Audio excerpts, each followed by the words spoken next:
Welcome to the Edinburgh City Supporters Club podcast. We hope you enjoy the show.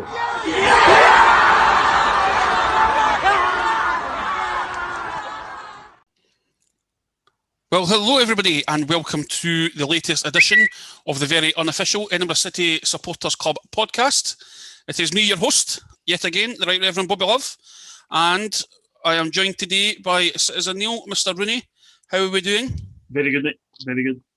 Getting close to, obviously, we're just on the 29th of March, so we're getting close to Easter, if folk remember what that is. And then a couple of bank holidays. Said that to my mum the day. She went, "Why are you off on Friday again?" I went, "Well, it's a bank holiday. I'm always the bank holidays off. I work at the bank."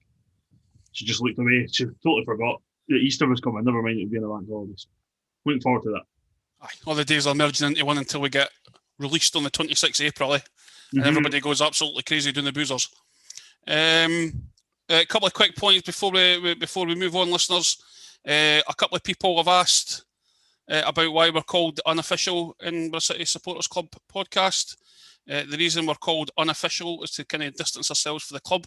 So anything that we say in here means that they don't get in trouble, and that's essentially what it is.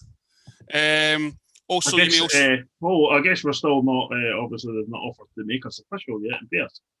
No. I've spoken to Chairman Brown in the interim, and he never mentioned it. So obviously, we're getting patched for getting like a long-term deal on a couple of £100 a week. But that's his fault. You know what I mean? Obviously, the funds can't stretch to the best bit of content going. Anyway, as you'll also notice, there's no Mr. Monks tonight. Unfortunately, he's failed a fitness test. He's kind of having to be on the bench tonight. Hopefully back for the next one. I kind of feel sorry for Mrs. Monks, because if he's not getting a moan with us, that's been building up. So he's either going to moan at her, or he's going to be actually building up and he's going to explode the next one. So, aye, I mean that's it. I mean, obviously we've heard on the podcast grapevine that he's developing a big, massive moan for the next podcast, which I'm sure will keep you all entertained. But in the meantime, we've got me and Neil, and the first thing we're going to speak about, probably pretty obviously, is the managerial change. We've went from James McDonough, our manager of the last 3 and a bit years, to Gary Naismith. I think it all came as a bit of a surprise. James is moving up to being the sporting director position, which I believe is kind of a bit more of a full-time hands-on role, hopefully developing things off the pitch, youth academy. What's your thoughts there, Neil? Well, James has done really, really well. So, and if it means keeping him, hopefully he can move into that developing youth guys. We've said that the amount of games. I was going to say last season we watched a lot of the under-20s games, wasn't it? So when we could go to games, I think it's for any sporting fan, if you've got a youth set up, you want to see these youth guys coming through and know what it's about, and hopefully James can get more and more involved in that.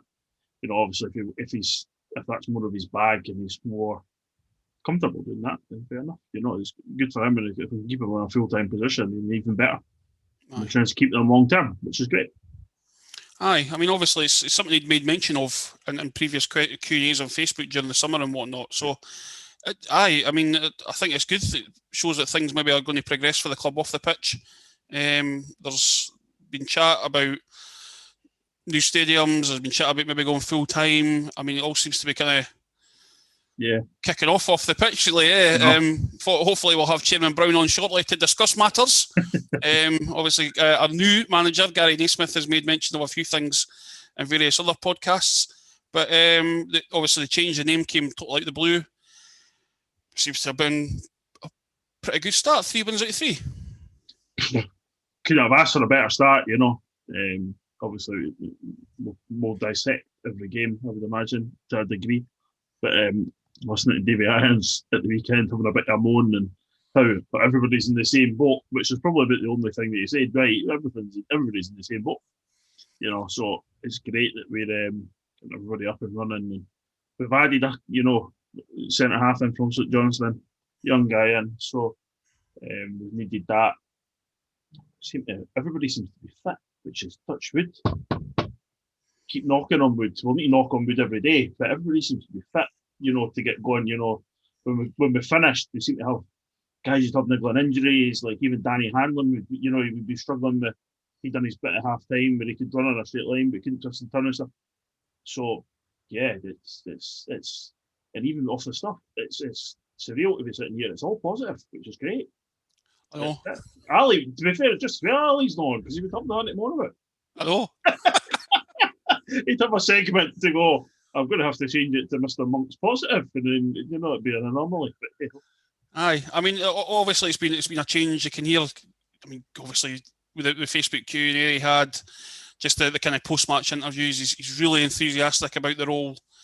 He's coming across really well. It seems to be rubbing off on the players. Just a big buzz.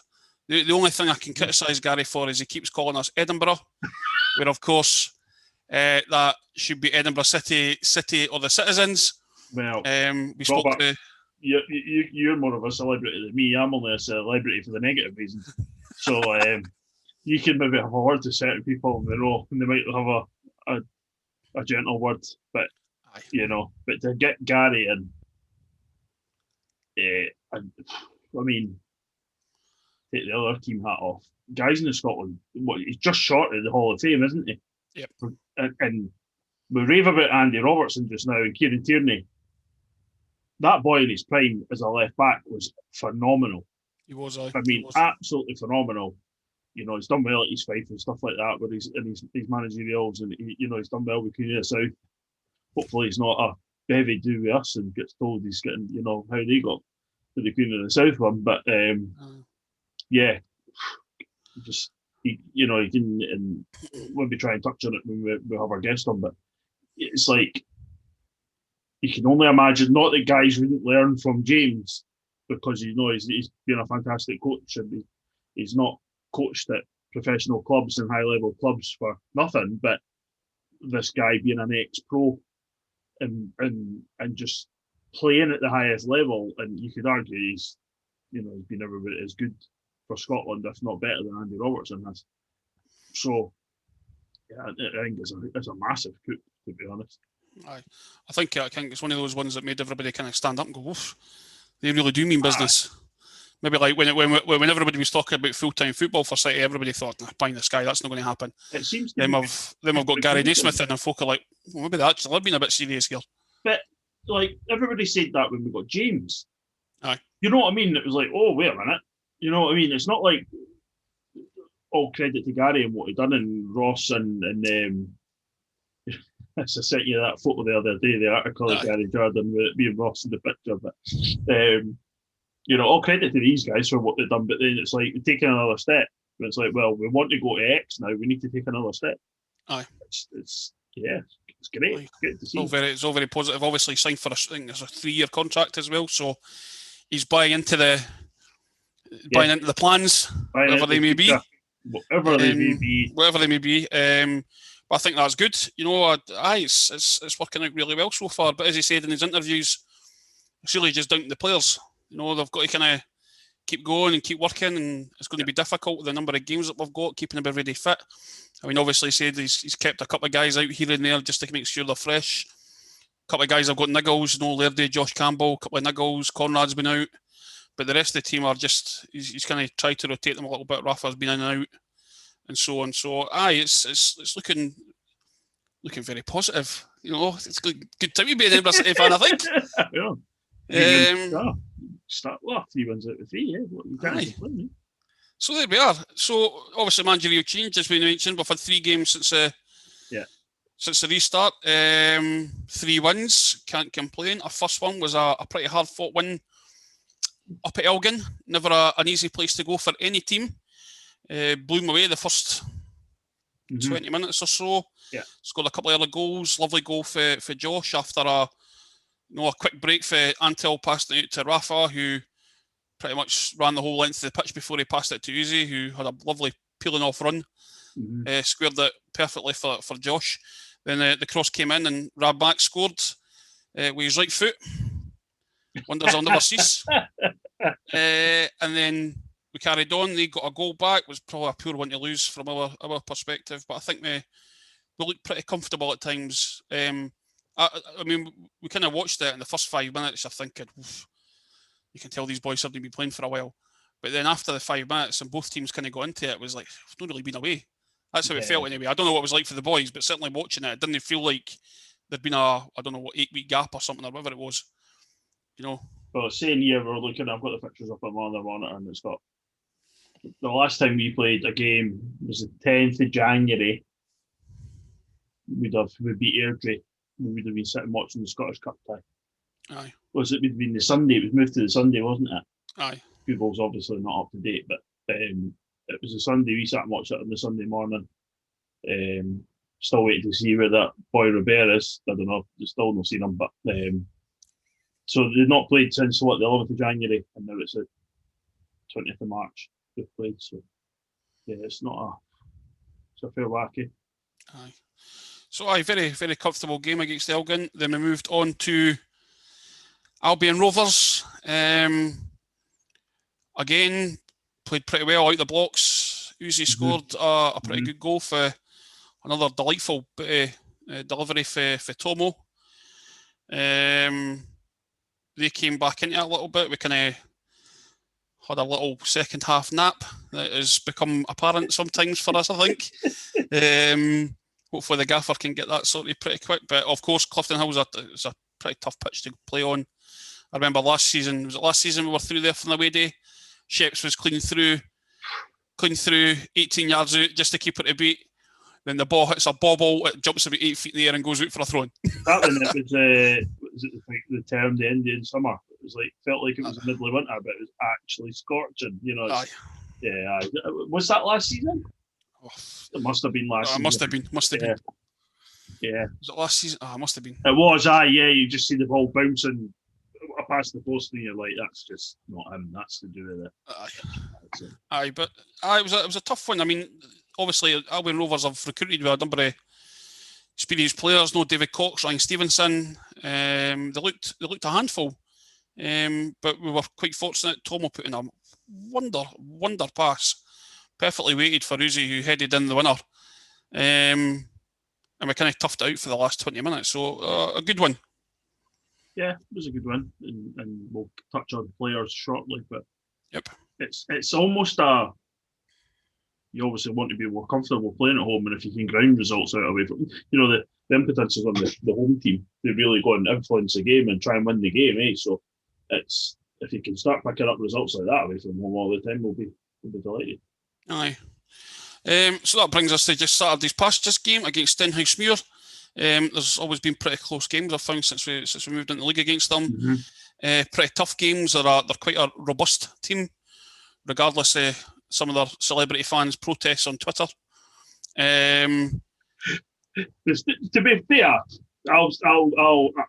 to be fair, they have got some, like, I was watching the Bonnier mates at the weekend, and like they have got 2 or 3 really good ball players in the middle of the park for them, being robust when they have to be. But like, so the boy tapping and stuff like that, being able to put his foot, they just look so comfortable. You can tell he's played at a higher level, I guess. But and they brought the winger on near the end, because remember the last time, I'm sure we watched them down at Ainsley Park, and they played a left winger, and he just absolutely went at Tomo for like the 90 minutes, and it was like, but he never started.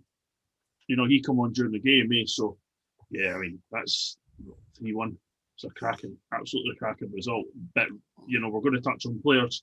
Obviously, Danny comes off the bench and scores a cracking goal, but like Rafa, I mean, that's just again. I mean, we're in awe when we get these guys in, but Rafa looks so sharp in what he's doing. It just oozes that extra quality. It's great to watch. Aye, definitely. I mean, I thought we controlled the game because I was there doing official tweets for the club, so a bit different for seeing the stream, but I was there, and it looked like we controlled the game for about the first 70 minutes, which the Stenhousemuir television man seemed to agree with, although David Irons didn't. Not quite sure what game he was watching. But we seemed to control it for 70 minutes, and they pushed on quite a lot. We gave Callum Tappin quite a lot of room, who I thought actually, for the most part throughout the game, I thought he was magnificent. Really, really good player, which we know anyway because we've seen him before, but he plays really well. But we seem to get into this kind of like stand off and let him play when Yeah. maybe like pressing a bit more. But then they got the goal. They maybe should have had another one. Mark McGuigan had one scooting by the post. And then Danny comes on, nice wee bit of play for Alex Harris. And Danny scores that absolute beauty to kind of finish it off. And then he gets his customary celebration against Stenny. Yeah. Yeah. Well, somebody will have ordered him his coloured boots, but we can wait till we get them on. Aye, boots, man. Jesus. Anyway. So I was just a quick run through with the games, because obviously we've got an interview coming up shortly. Player focus. We'll delay Ali with the first one. Uzi C. I'll tell you what, I mean, and I've said before, we were there that day in Inverurie and we said to him, if Big Joe doesn't sign, regardless, me and you probably gave him the kiss of death because we said we would sponsor him after that. Aye. So, you know what I mean? And hand on heart at that moment in time, he done City a great job. Obviously, he was injured at the point when we were getting promoted. And then when he come back this year, everybody's gone, we've signed on.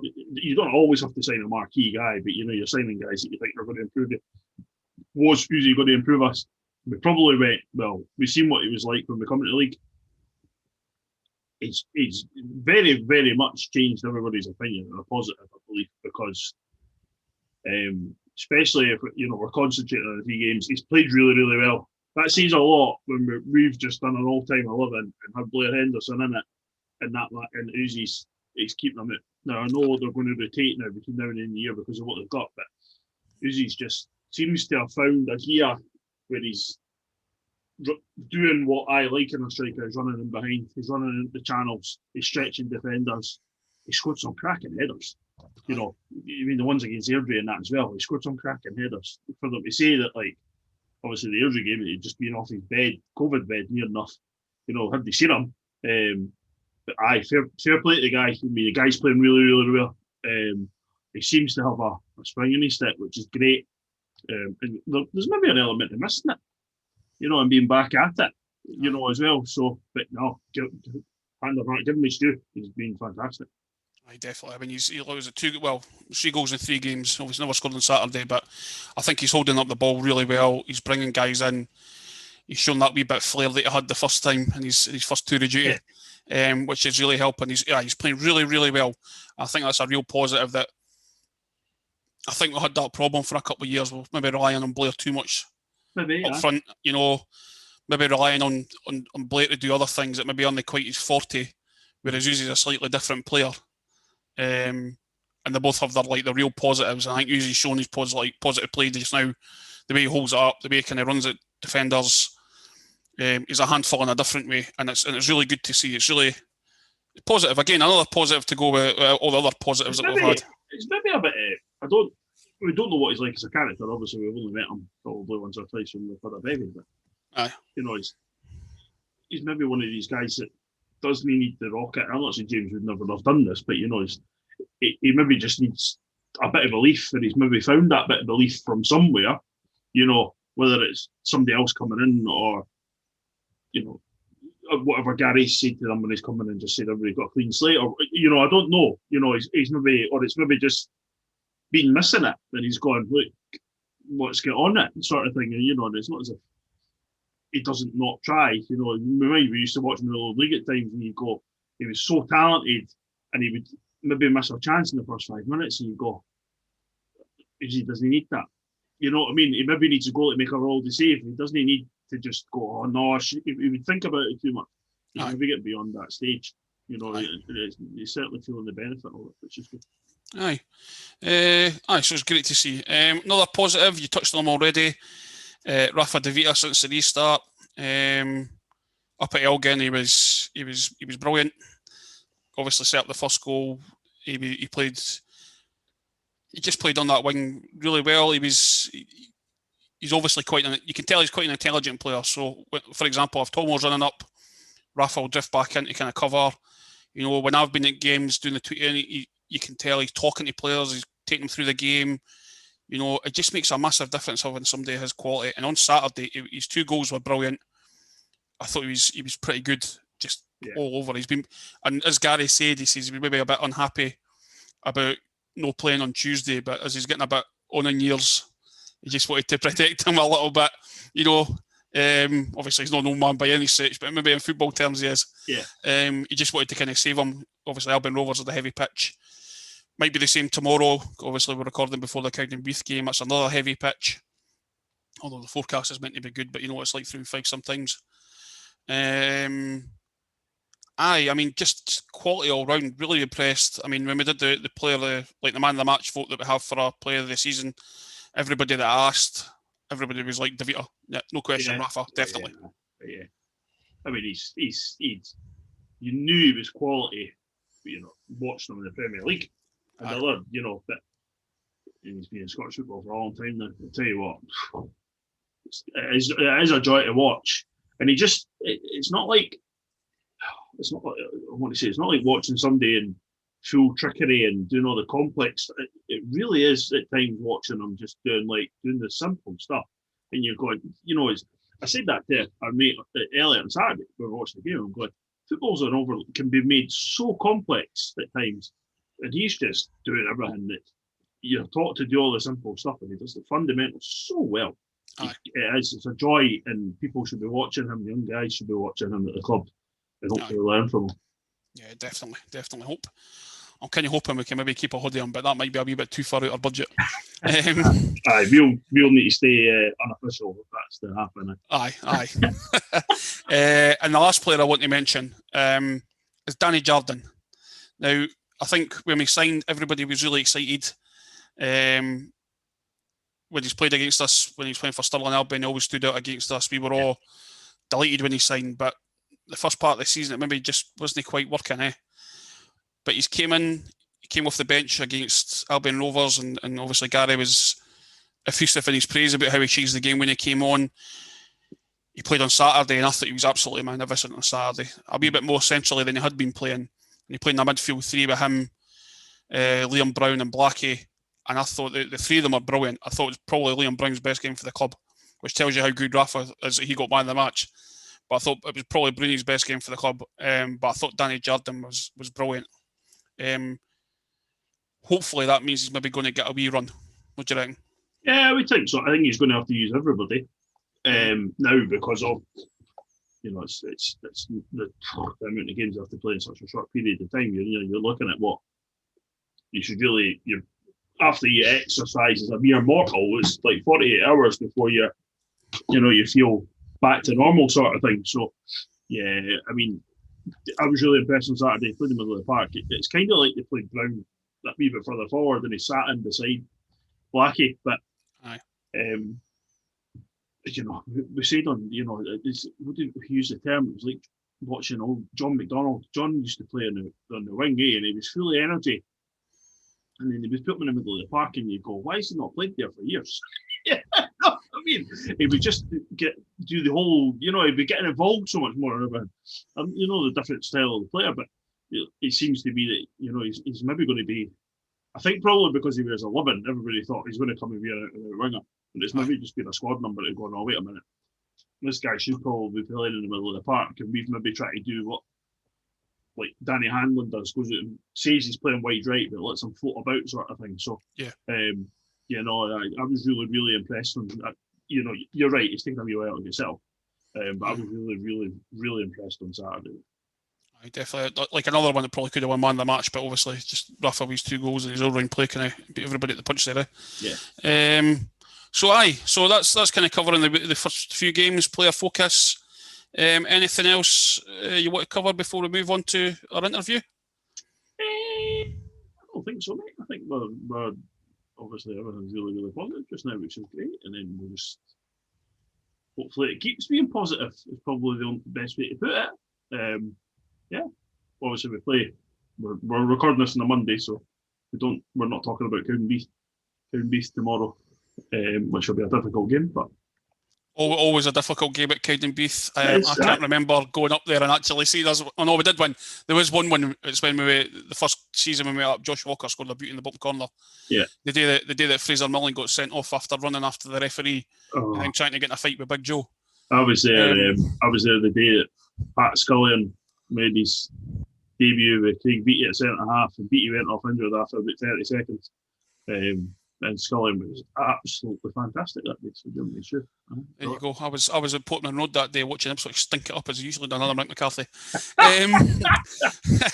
But anyway, the last couple of times up at Cowdenbeath have been dreadful. There's no other way to put it. Yeah, I mean it's great because we're Central Belt. It's good for a day out. If you didn't want a day out, it's just jump over the road to the But it's a tricky place to go. But it's a proper football ground with cult character and none of this modern stadium stuff where it all looks the same. You know what I mean?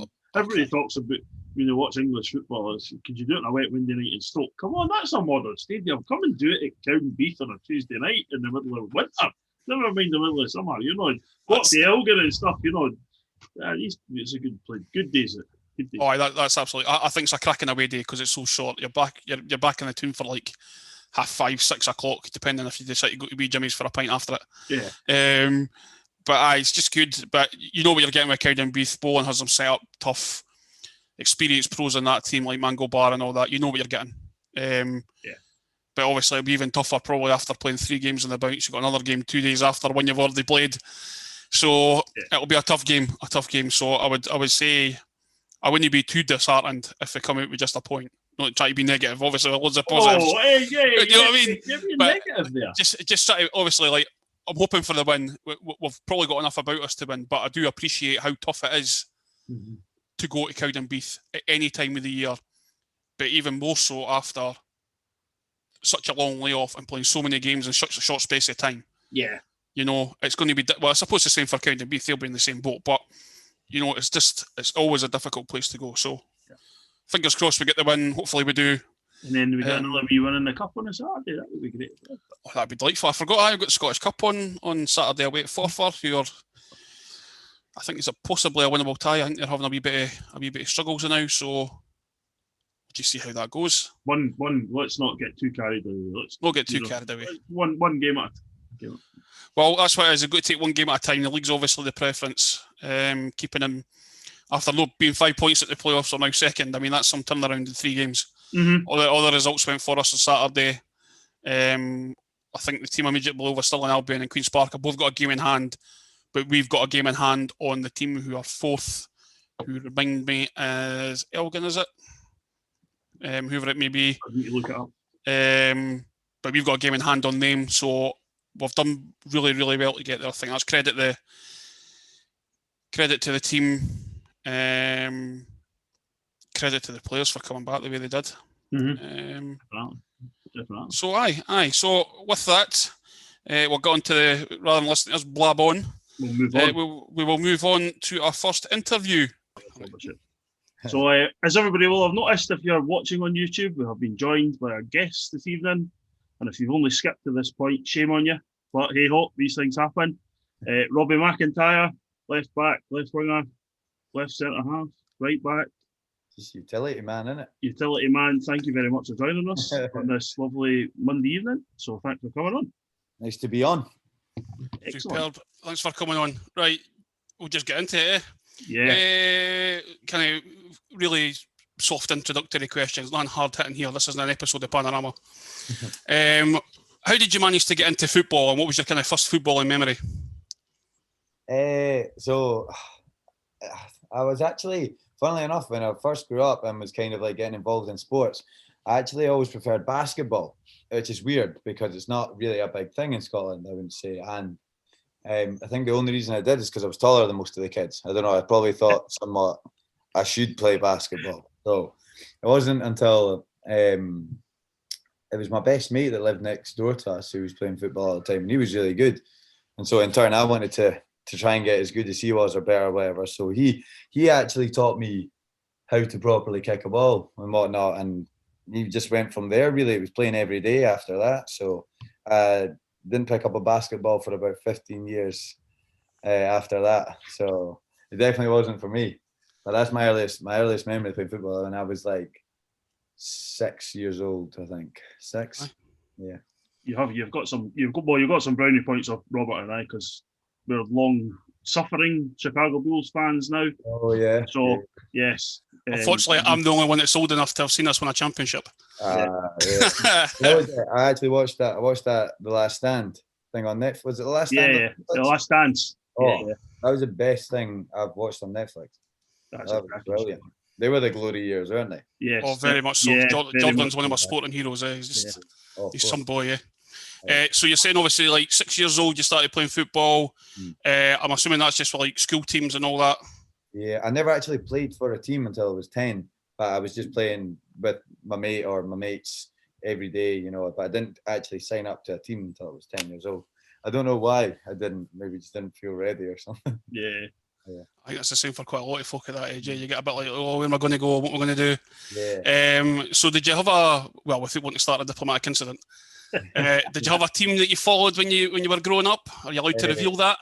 Cliche, but it was Man United. My dad was a big Man United fan. Like, I grew up watching Ronaldo, Giggs. It was that kind of era that I just loved. Like, I was a diehard Man United fan, and I'm not so much. I still care for them these days. You know, I still look out for results. But yeah, growing up, Man United, I was obsessed. I've got someone with Man United sympathies as well. I can fully understand why you don't want to watch some at this point in time. Yeah. all he's at the wheel and it's somehow steering kind of not in the right direction. Yes. Obviously, you said you supported Man United. Was those the kind of footballers you looked up when you were younger? Was it like Ronaldo, Giggs, or was there any other players? Yeah, no, it was. I mean, Van Giggs was probably my like absolute hero. To be honest, I always just wanted to try and play like him. So, and my dad was a massive fan of him as well. So he would like make sure I'm watching him, what he's doing, and he's getting on. And he was an exciting player. He was getting the ball, he's running at people, and that's just how I wanted to picture myself playing. So Giggs was definitely a hero of mine, even though he was already getting on by the time I could understand that. But I used to just watch old clips of him and stuff as well. And yeah, he was my hero. Still is. Wow. There you go. Oh well, good. Yeah. I've mentioned something else later on. Now that we know that he's a hero, so obviously you started your career at Rangers, which is as pains me to say it's a big thing to start one of your career with one of the ugly sisters. You know, it's a huge thing. So it's a big thing for your first contract. How did that all come about? It was a shock to me. It wasn't something that had been in the pipeline for ages. I was playing at Tynecastle, but I mean we were a good side, you know, and I was wanting to move on, but there was talk at that time that I was Livingston were really keen to sign me. So I went in to Livingston and met some people there. Couldn't remember who they are now, but I went to the stadium, shaking hands with people. It was pretty much a done deal, if you like. And then I got a phone call from Billy Kirkwood, who's one of the coaches. He still coaches at Rangers with the academy boys. Well, I didn't get a phone call. My dad got a phone call, and it was to say that we've been invited to go to Murray Park and just go for a look around. And I was like I was just getting a tour or something, or am I the sign here? And so yeah, I went through for a day. I had a walk around, and same day was offered a contract. I was like, this is incredible. Like, I never expected to go to Rangers, and especially not from Tynecastle. So yeah, it all happened so quickly. And I remember I had told everyone that I was looking like I was going to Livingston, and then obviously got signed with Rangers. But I couldn't tell any of my mates for a week, and I'm telling you, that was the hardest thing ever. Just had to scream and shout about it, but I didn't tell anyone, not even my best mates. I couldn't. So it wasn't like a Kieran Trippier case where you're telling your pals to go and put bets under the bookies. Yeah, no, it was an honest approach. Yeah, it was. Yeah, we kind of. That's the moral of the story. It kind of came about as a surprise to me as well. Couldn't believe it. That's crazy. Yeah, that's good stuff. Oh well. So you left Rangers at the time when they're in deep financial trouble. Did you? I suppose it goes on to this. it's becoming more and more prominent in football. You see more and more teams doing it. You know, did you fully appreciate what was going on there when, as a player, and you know what's happening, and or is Yeah, it blinkered sort of? I don't think I did fully appreciate what was happening. Right. Just like I knew how big a story it was and stuff, and I guess it didn't really, as much as all of that was going on within the club that I'm playing for, you know, it wasn't really spoke of much. It was almost avoided. Okay. And the only time it really felt real was probably about maybe like a month or so prior to like my departure. Was like I always remember Stephen Whittaker, just obviously I used to see him around the building a lot. Mhm. And it was just one day he just got his stuff and he left and he never came back. Like he just left as if it's just like leaving anything, like any like little job or whatever. Yeah. Like, he just left, and I remember him. Like he's fresh in my mind, but that happened with a few of the guys. And then I was thinking like, oh, this is really gone to shit. This has. So Yeah. then we got I can't remember the guy that was getting all the blame for it. What was his name? Was it Green or something? Was it Charles Green and then No, it was Craig White. Craig White, I think, at Rangers. Charles Green was first though? Too many colours, eh? Because they make a good thing about green and white making a hash at Yeah. So he actually got everyone, and I mean like all the players, all the academy players, all the people that are working there, like the kitchen staff, people that are working in the office, whatever, got everyone in and was trying to reassure everyone that their jobs were fine and blah blah blah. And it was like telling you, it was like a war zone, like going back and forth, back. And I'm young at this point. I'm just sitting there like I just want to play football, not have a clue what was going on. But it was really quite chaotic in there towards the end.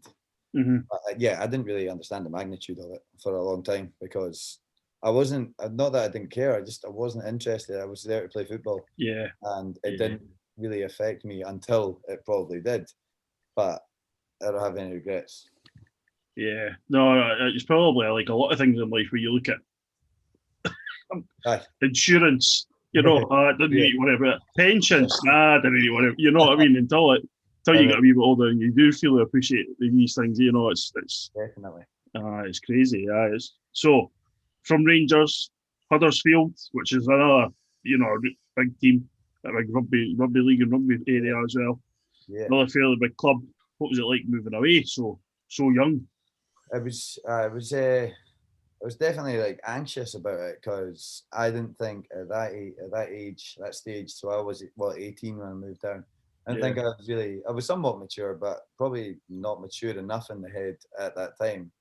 But no, you know, as soon as I got down there, I'd actually remember I was staying in a hotel for 2 months at first because we didn't have the digs, like the apartment sorted or something. So I actually was staying with a guy called Dale Hobson, who was one of the players there as well at Huddersfield, and he soon became my best mate, like down there. So, you know, it was great really from day one. I loved it.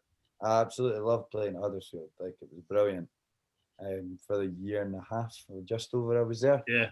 Loved it. And it was the way I left is always a bit rubbish. I mean, I done my medial ligament in my left knee. Right. It was like I always signed 6-month contracts. So they weren't really banking on me, you know, but I got 3. So anyway, so I done my knee and I was out for 4 months out of the 6. And I came back, played a couple of games, and actually the last game I played for him was probably the best game I played for him, which made it even harder to leave. But yeah, it was great. We had a small group of players in the under 23s, but everyone got on so well. Everyone was tight. Everyone worked well together. Like we were a good side as well. Yeah, it was a great experience. And Huddersfield's probably not the funnest place in the world, but you can always find things to do. And Manchester's close and stuff. So yeah, I loved Huddersfield. I really did. I would have happily signed another 6 months or whatever there. So I'm still very close with a lot of the boys down there. So that's good. Great. Loved it. So we then moved to Bury. All Mm. right.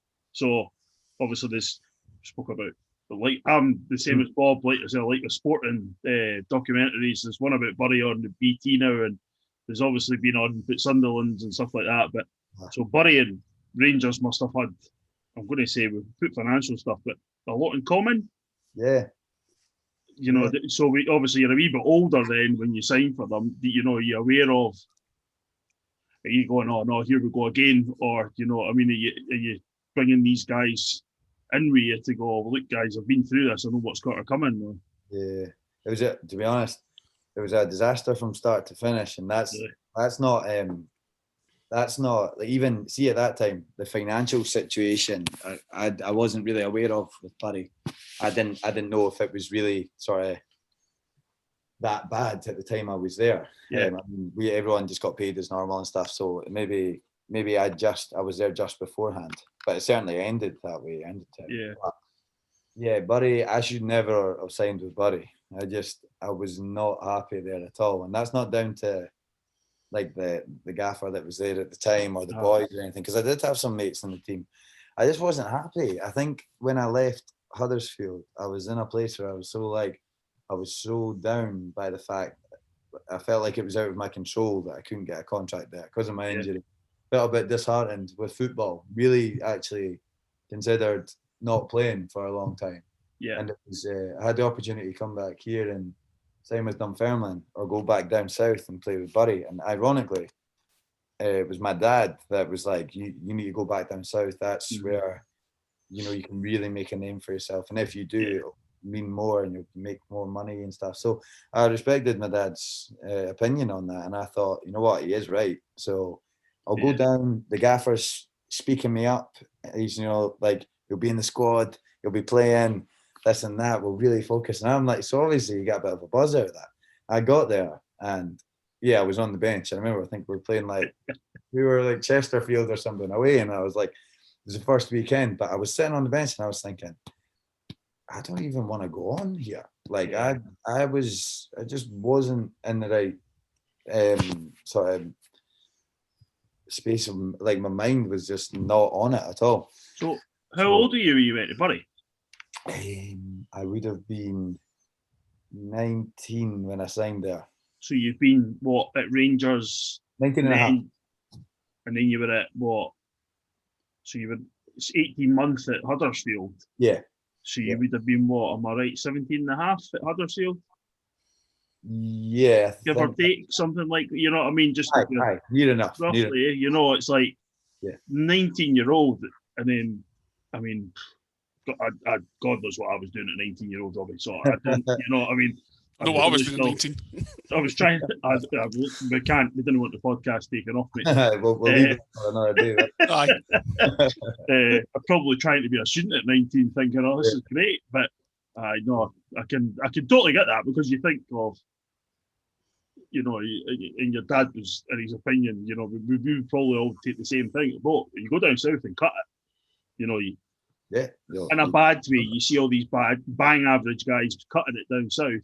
Yeah. And they make a lot of money, you know, and you could be a star up here. It's a shame, you know, you can really be a star up here and not. Yeah. Then it comes down to, suppose, like anything in sport, you know, you've got to turn it into, you enjoy it into a career, and it's, That's it. I can feel that. So, after Bury. Back up the road, Robert. Sorry, yes. When you go. You were back up the road. Signing for Tynecastle, and then obviously you moved to the biggest club you're ever going to sign for, Edinburgh City. That's it. How did the move to City come about? So it was actually James McDonough who'd messaged me. I'd met James. I feel weird not calling him Gaffer anymore, but he insists I call him James. So it's going to be James from now on. So he actually, I'd been at Tynecastle for maybe two years now or something by that point, and I was very much just trying to find some enjoyment in it again, you know, kept me fit. I was enjoying it, and when James did message, at that point I felt ready to go back into a more professional setup. So anyway, he got in touch with me. That must have been like 2018. It must have been like the May or something. Just texted me and said, listen, I don't think he'd been in charge for too long as well. So he said, "Would you like to come along and train with us for a session? I'm interested in getting you in and getting you involved." So I jumped at the chance and just went and trained with them. It was a much different team than it is now. On like a Thursday evening, and then he offered us a contract, and I bit his hand off for it. I was really, really excited because even though I hadn't actually, it was like so when I went in and trained to then when the next time I went in, it was like a completely different squad. It was like everyone out. Well, obviously there was a few who stuck around, Tomo and all that as well, but it was unbelievable. It was like going into a completely different team. But it actually turned out that I knew a lot of the guys that were in that had come in. We'd all played against or with each other at some point in our full-time careers, if you like. And some of these boys, like Danny Hamlin, for example, I shared a room with Danny at Scotland under 17s. Like we had a great time, and I hadn't really seen him that much since then. So like coming in and seeing him, I was like, oh, brilliant, here we go. Yeah. And I looked at the changing room and I thought we're gonna do well in this league. So, and I didn't even know anything about the league. I just knew. So, I couldn't even name 5 teams in the league at that point. But yeah, that's how it came about. And ever since then, they've offered me a contract, and I've been delighted to accept it. So yeah. So obviously you said that you signed on a contract. You've been with us now. It's 3 years now. You've been with us. You're signed on for a 4th. Yeah. The core of the team have been together now for the same amount of time. So obviously yourself, Danny, you mentioned Tomo, Liam Henderson, Laird, all these kind of guys. What is it about the club that's kept you and everybody else here for so long? Because I noticed, like say for example, the Player of the Year awards, when I gave Blackie his award, the team seemed really together. Is that part of it? Is it the club themselves that are doing something right? Yeah. Bit of both. I think everyone plays their part, because everyone in everyone in that changing room is playing for each other. There's no, I'm genuinely serious when I say it, there's no drama. There's no sort of friction between anyone. And if there ever is, it's at half time because you've not cleared the ball you were meant to, or whatever. It's over and done with quickly. So everyone gets on brand new. When nights out were a thing, we were going out a fair amount, and we were winning. It wasn't affecting us as such, and everyone just gets on so well. I think it's because we've had that time together. We've all spent a good bit of time together now that it keeps you around, and it makes me want to stick around, definitely. And also, it's local as well. That's a great thing. Yeah. So I don't have any complaints about the club at all. I think it's a very happy place to be, and a very ambitious place to be as well. Everyone wants to win. Everyone wants to get up. That's all we want. That's all I've wanted to do for the last 3 years, but we just not got there yet. Season's still going. Season's still going, exactly. It's a really positive place to be, and I think people would notice that even from the outside. You see it. So, yeah.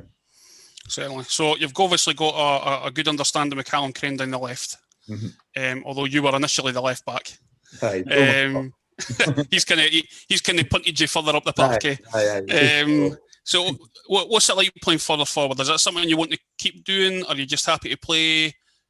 How's that working out? I actually enjoy it. As a younger kid, I loved Ryan Giggs. I wanted to play left wing, but it just so happened that I was a bigger, more physical presence. So that's probably why I got pushed to left back. But I've always been somebody who's enjoyed the attacking side of the game. But equally, I do enjoy the defending side of the game. And saying that, I'd rather be running at somebody than somebody running at me. But I think most people would say that. I don't know. So, I enjoy playing further forward. And I think the thing with Craney is that we kind of complement each other in the sense that if he goes forward, I can sit and I know how to do the job. If he takes my spot, he knows how to do the job. There's no difference. So it's basically like having, it's just a left side. Anyone can play anywhere on that side. So to me, it doesn't make much difference. But I do, for the most part, enjoy playing a bit higher up the pitch. It gets me there's more involved in the goals and the assists and stuff. Not that you weren't from left back, but it is a slightly different role, but it's one that I'm enjoying. So long may it continue. And yeah, just like you say, I'm just delighted to play as well. So it's good to know that the gaffer has put his trust in us. So yeah, I enjoy it. Aye. So, obviously a recent change. James now becoming sporting director, and now Gary Naismith becoming the gaffer. Yeah. How has that been? Been many changes, and I suppose from being a left-sided left back, have you been picking his ear for any tips? I haven't really yet, because I feel like it's all happened so quick. Like genuinely, it's all happened so quick. We trained on the first Saturday back, and then James told us at the end of that session that he's no longer going to be the manager. And we were like, what? Like everyone, it was so out of the blue. Yeah. So then new gaffer came in the following Tuesday, or was it the Thursday? It was either Tuesday or Thursday, and he spoke to us, and like that was it. It was done. And then we've had a couple of sessions with him, and then we're straight into the game. So like really, we've not had a big chance to actually work on sort of tactical side of things, or really get to know how one another play. But I mean, we're winning. It's working. Like he's come in and done a great job in such a short space of time, and everyone's gelled. I think everyone understands what he's looking for, and yeah, it's been great. Been off to a great start, so long may it continue. Good, yeah, good. So this is something we tried to discuss with pandemic. So how has the pandemic affected you in the squad in general? From a footballing perspective to start, is it just? I think just pretty much for me the same as anyone really. It's just like you're just bored of not having like that social side of things. I'm not saying I'm desperate to go out, but like just I would love to have the option to do it. I'm sick of being restricted to do. So I think I'm sick of not being able to get a shower after a football game in Elgin. I have to wait the whole way, come back and get a shower. And like just things. I don't like the fact that we're being robbed of our like freedom for it. It's just gone on too long. But I understand the severity of the situation. But yeah, it's been alright. And obviously, in terms of football, it's been in the off periods we've had. It's been harder to keep fit. So obviously, I will always look after myself anyway. But I was going out running, but you cannot train for the game. Like you need the games to get match fitness. You need to be playing matches. You cannot train for that. So it's been tough. And you definitely, the first session back, you definitely like I was ruined for 2 days after that. Like unbelievable. So it's been really tough. And I'm actually somebody who really enjoys going to the gym. The gym is like almost a hobby for me. It's part of my week. It's a good place to sort of just release yourself physically and mentally. Like for me, it's a big deal. And not having that has been tough actually. So that's actually probably one thing I miss the most from the gym. I've been able to go out for a nice meal. Yeah, definitely. Well, Robert and I are both booked into the local brewery for the first bank holiday that we can, so we certainly echo your comment. Is that the 26th? Well, that's a Monday, so some of us have to work, unlike Robert. I mean, some of us will be working. The bank holiday Monday the week after, so we're going on Sunday the 2nd over at the Belfield Brewery. So. All right, okay, perfect. We'll be looking forward to that anyway. Definitely. Everybody's just chomping the bit to get out here. I'll be mad. What did we do the last time? We said we've booked him for. Robert's been sensible for a change. We booked him for 4 hours this time. We were only in for 2 the last time. And what did you reckon we had? 8 pints each? Too many and too short space of time, put it that way. But it's like you say, everybody's just going to go mad. I mean, it's the same for I've been slightly fortunate because I've been able to come and see you guys doing at the games, doing live tweeting for the team and all that. And even, look at his face, but, it's obviously it is difficult. I mean, you can't, it's not the same. It's not the same at all, is it? It's not the same. But as you were saying, obviously, try to keep yourself going. You've got COVID. We've obviously had another shutdown for League 1 and 2, which was, in our opinion, a shambles, but we're not going to ask you to comment on that. Don't want to get you in trouble. scrambles as well. Anyway, so So obviously you're going to have quite a lot of games in such a short space of time. How are you going to kind of manage your recovery? Because it's going to be like, there's a debate about like grass pitches, hybrid pitches, AstroTurf.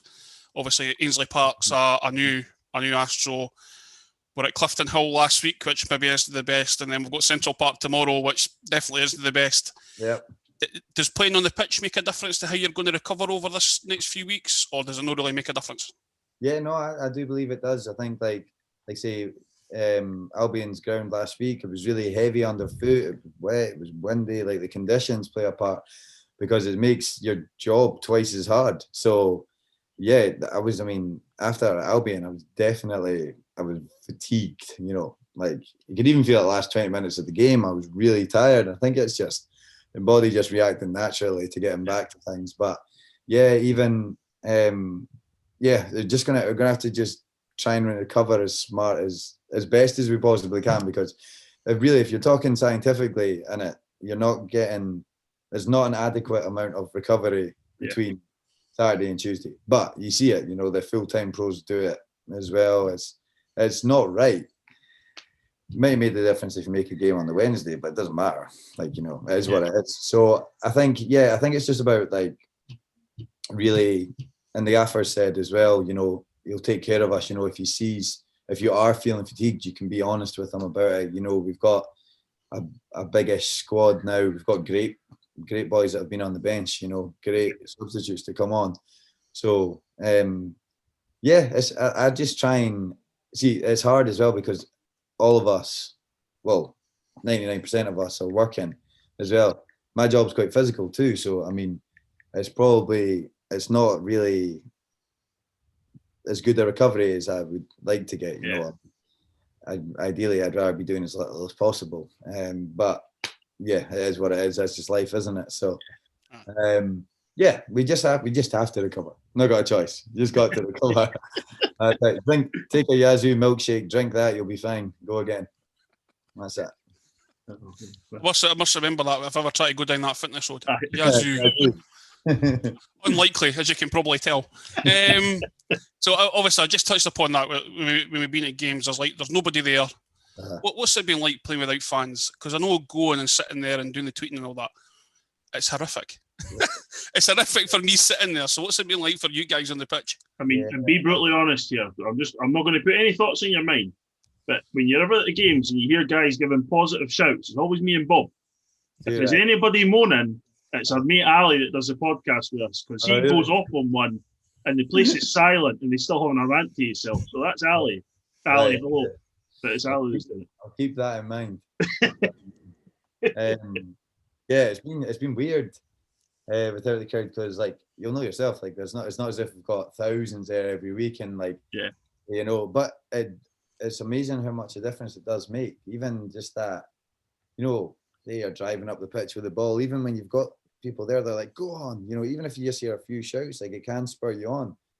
Whereas it's like you went back to playing football when you were 5 years old or something, like there's a couple of parents around the pitch almost, and that's it. There's just no buzz around it. We're still excited to play, don't get me wrong, we still get ourselves going, but it's it's been weird. It's been weird without the fans. Because even when you've got the young team coming in as well, and they're always chanting away, they're brilliant.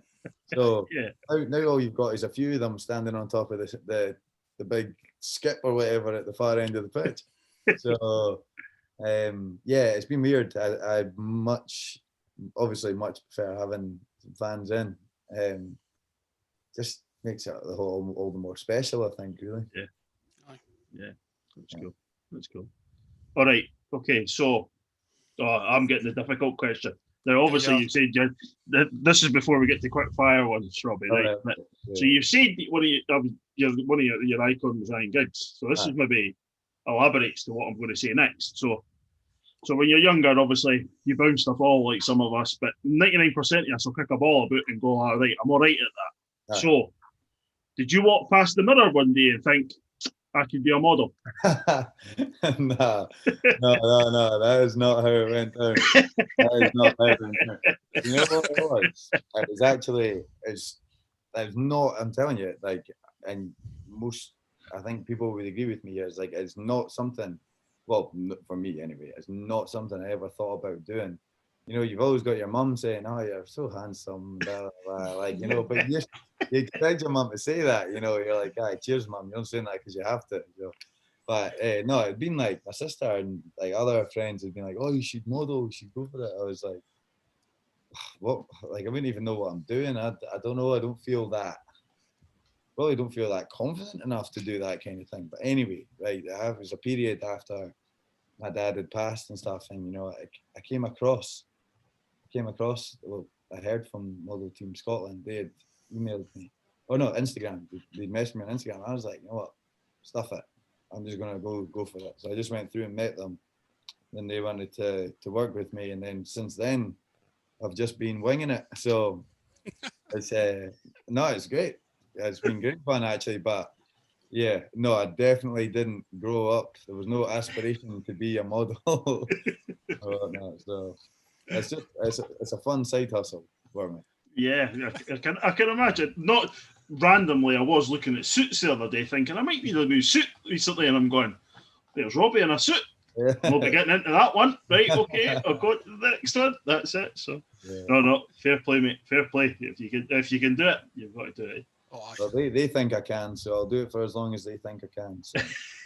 There you go. If you've got it, flaunt it, as they say, isn't it? Yes. Yeah. Obviously, a slight departure for your usual League Two footballer full-time job, I think, as well. So yeah. that was actually how we were going to word the question. Usually, it's like a plumber or a bricklayer. How did you become a model? But on that note, obviously, you've got a rather different nickname to some of the other footballers. Mm-hmm. For those that probably don't know, is that myself, Neil, and Robbie have a mutual friend, and young Craig Logan. And he one day says, "Oh, Robbie's signed." I says, "All right, aye." He says, "Oh, a cracking football player." He says, "You're really going to like him." I says, "Super, right." He says, "And by the way, he's a really sexy man." And we're like, "Oh, really, is he?" He says, "Oh, I've seen him before. He's a really sexy man." And so from that, your nickname, Sexy Rab Mac, appeared. I didn't know that's where it originated from. Yeah, that's where it came from. Wow, I need to give Craig a message. 3 years later on. So obviously, like, so it's kind of like it's went through there. That's how it came about. I think it seems to have stuck. Certainly stuck for some of the fans. What's the best way to put this? Do you get a bit of a ribbon for the rest of the team for such a nickname, or? Nah, not really. No, it actually doesn't really. Like whenever you hear it, you see it. Like, you know, the boys are laughing. You know what I mean? But no, I think they've just kind of. I think they've embraced it, to be honest. So I don't really get that much stick for it. Maybe at the beginning a wee bit, but I was just like, hey, I don't make the nicknames up. I never started it. Don't come at me. So no, I don't really get a lot of stick for it or a ribbon, like you say. I don't get anything for it. Oh yeah. So, well. It's funny. It's funny. It's a positive nickname. You've got to take it. It could be worse. Somebody could be heckling abuse at you. So you Right. make sure you text Craig Logan and thank him for it. So That message them. The best nickname I've ever had. Right, Bob, we've got quick fires. Will we do one each? We'll do one each, and I'm going to add an extra one in. All right. So will I go first then? You go first. Right, okay. So Yeah. try and be quick fire answers so we can finish off for you. Go for it. Right. Best player you've played with? See, this is the thing. You say quick fire, but I'm just not quick. Best player I've ever played with. Oh no. Ever played with? Can I played with or played against? Is it? Go on, you Either. can go for against, yeah. Played off at Everton reserves, but it wasn't their reserves. It was like a full team, and I always remember Stephen Pienaar. Yeah. He played that game, and he was incredible. Like maybe not the best I've ever played with, but I remember that day that he was just unbelievable. It was the streets ahead. Okay. I'll give you that one. What player or players have had the biggest impact on your career? Oh, like I say, my one of my best mates is he doesn't even play anymore, funnily enough, but he was like my main impact. My dad, obviously, a big impact. player wise. I don't know. Just really, all the clubs I've been at, it's always been. I guess I've probably been lucky with the changing rooms. Everyone's always wanted to win and to better themselves. So, I'd probably say I couldn't really narrow it down, to be honest. Yeah. Very fair, very diplomatic. So, have you got a favourite ground to play in? I enjoy playing at Hampden. You know, you're always even more knackered after it. But who wouldn't want to play there? You know, it's a great pitch. It's a great facility. It's amazing. Brilliant. Yeah. Any games that stand out in the memory for you? Favourite games? Ones that I've played in. Obviously, I don't know if you remember the game in the Betfred against Stranraer when I scored my first goal for City. Kind of ran through a bit and hit about 25 yards out or something right in the top bin. That was a memorable day because I remember thinking like, perfect, got off to a good start. Like that's what I needed, you know. I remember I have fond memories of a few games. I always remember. I know although we got beat, we went down to Wales to play in the Iron Brew? Yeah. Iron Brew. We went down to Wales. That game was a memorable game, not for all the right reasons, but like the whole trip and stuff. You know, just with a bunch of boys. That was great. You know, and we were so unlucky that night too. It was a horrible, horrible game to play in. They were a horrible team to play against. Yeah. Terrible. But yeah, that's a fond memory though. As much as we lost, it was good. I say to Bob because we went to Peterhead the week before, and